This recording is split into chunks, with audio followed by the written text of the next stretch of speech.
बेनामी जायदाद और जाली अकाउंट्स के बाद एक और बड़ा माफिया बेनकाब हुआ है। पाकिस्तान की तारीख के मेगा स्कैंडल, 300 अरब रुपए का यह स्कैंडल है। इसकी करप्शन करने वाले कौन है, पंजाब में उनका क्या काम है, पंजाब में किन इदारों से वो वाबस्ता है, ये राणा साहब से जानेंगे। राणा साहब, पंजाब का कौन सा इदारा है जिसमें 2 नंबरी होती है, और 2 नंबरी होती है तो किस तरीके से होती है, फिर पकड़े क्यों नहीं जाते? देखें यासर, ये आज हम एक इतना बड़ा स्कैंडल सामने लेकर आ रहे हैं कि 300 अरब, अभी किसी सियासतदान ने इतनी बड़ी करप्शन मेरा ख्याल नहीं की। और ये 300 अरब की करप्शन कुछ एक्साइज के लोग हैं, निचला तबका, ऊपर वाला नहीं, कुछ नीचे एक्साइज के लोग हैं, और एक टिकटॉकर बड़ा मारूफ है, सोशल मीडिया पे बड़ा हिट है, एक वो है। एंटी करप्शन पंजाब ने एक इन्वेस्टिगेशन शुरू की। अच्छा, ये इन्वेस्टिगेशन कहाँ से शुरू होती है? CTD से। आपको याद होगा कि एक बम धमाका होता है, ब्लास्ट होता है, जिसमें कुछ लोग भी मरते हैं सगिया बुल के पास।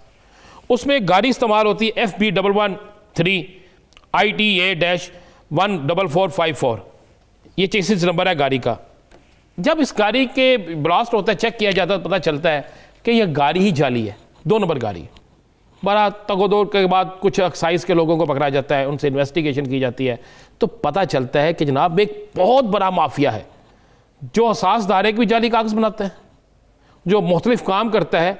और उस माफिया ने अब तक जो सूरत हाल थी, उस माफिया ने 30,000 गाड़ियाँ, यासर 30,000 गाड़ियाँ उस माफिया ने अभी तक 2 नंबर बना के, खुरम गुज्जर उसका सरगना बताया जाता है, और उसके फ्रंट में जिनकी तस्वीर हम सामने आपको नंबर प्लेट, चेसिस नंबर, सब हर चीज। और ये जो आपको 2 तस्वीरें दिखा रहे हैं, मजे वाली बात यह है कि जिस तरह आपने सुना था ना, फलूदे वाले के अकाउंट से इतने पैसे निकले, आपने सुना जनाब दही बल्ले वाले के अकाउंट से इतने निकले, स्क्रैप वाले के अकाउंट से इतने निकले। तो ये जो 2 तस्वीरें आपको दिखा रही हैं, इनमें से एक का नाम जो है एक कसवर अब्बास है और एक का नाम अर्जी शाह है। ये दोनों के पास अपनी जायदाद मेरा ख्याल 5 लाख भी नहीं है। और एक जो इनमें से जो एक है, ये किसका कहा जा रहा है, ये खुरम गुज्जर के फ्रंट मैन है। और इनमें से एक जो है शख्स, उसने 2020 से 2015 से 2018 तक इन लोगों ने 7013 गाड़ियां ऑक्शन वोचर पर जाली तरीके से करवाई। और उसके बाद इनमें से एक शख्स जो है वो 1290 गाड़ियां, एक के नाम जो कसवर अब्बास है, इसके नाम पर 1290 गाड़ियां हैं, 1290। और जो दूसरा है वो स्टाम्प फरोश है, अली अर्शी शाह, इसके नाम पर 996 गाड़ियां रजिस्टर्ड हुई हैं। यानी दोनों का अगर देखा जाए तो 50 अरब से जायद की गाड़ियां इनके नाम मौजूद हैं। जब इनसे इन्वेस्टिगेशन होती है तो ये कहते हैं जनाब हमारे पास तो अपनी मोटरसाइकिल नहीं है, आपने हमारे पास इतनी गाड़ियां हमारे नाम से किस तरह रजिस्टर्ड हुई? तो ये जो आप इस पे इन्वेस्टिगेशन जो गौहर नफीस है DG एंटी करप्शन, ये चूंकि तस्वीरें पहली दफ़ा हम सामने लाए हैं उन लोगों की जिन्होंने जिनके नाम से ये गाड़ियाँ आई, जिस तरीके से निकली। गौहर नफीस जो है DG एंटी करप्शन, ये इस पर जब ज़्यादा हाथ डालते हैं तो मज़े वाली बात है, इतनी तगड़ी सिफारिशें आती हैं, इतनी तगड़ी सिफारिशें आती हैं कि आप परेशान हो जाएंगे। मीडिया से तलक रखने वाली बड़ी बासर शख्सियात, अरकान असम्बली, बड़े बड़े तगड़े फनकार, बड़ी बड़ी ताकतवर शख्सियात इसमें आ जाती हैं सिफारिश के लेकर। लेकिन इन्वेस्टिगेशन मुकम्मल होने के बाद ये चीज़ सामने आती है कि पाकिस्तान की तारीख का किसी अदारों के अंदर और प्राइवेट जो लोग बैठे हैं सियासतदानों से बड़ा स्कैंडल है कि 300 अरब रुपया का फ्रॉड हुआ है। 300 अरब का कौमी खजाने को।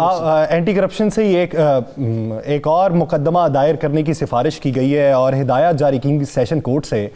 कोई 5-7 नहीं, कोई 50-60 नहीं, 123 एकड़ की ज़मीन है। वन्ने की ताड़ हाफजाबाद का वाक़या है। 123 एकड़ की ज़मीन है जो दूसरों के नाम मुंतकिल कर दी गई, मावराए अदालत जिसे सेटलमेंट कह सकते हैं आप। पैसे लिए और दूसरे के नाम मुंतकिल कर दिया। उसकी सिफारिश की है, सेशन कोर्ट ने कहा है मुकदमा दर्ज करें और इंक्वायरी करके गिरफ्तार करें।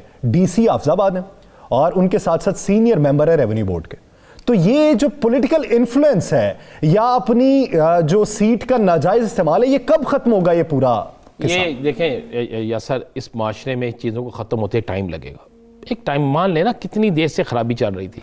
DG एंटी करप्शन कौन होता था? वो होता था जो सियासी लोगों का, जिनको आशीर्वाद होती थी सियासी लोगों की, यही लोग होते थे ना। अब आगे इस मौजूदा हालात में कुछ तेजी हुई है, बड़े बड़े तगड़े लोगों पे हाथ पर है, और मुझे यकीन है कि अगर गई है ये तो गौहर नफीस इस पर ज़रूर एक्शन लेंगे, क्योंकि वहाँ पे अब इस पे अमल ज़रूर होगा। देखिए जिस बड़े गैंग को इन्होंने पकड़ा है, जितने बड़े गैंग पकड़े गए हैं, उसके बाद ये तो बड़ा छोटा सा मामला, लेकिन हम समझते हैं कि इंसाफ होना चाहिए। आम आदमी कब तक कहाँ तक बेचारा इसी तरह अपना वक्त गुजारेगा। इंसाफ होना चाहिए और बिला तफरीक इंसाफ होना चाहिए। मुआशरे में अमन ही तब कायम होता है कि जब इंसाफ बिला तफरीक हो।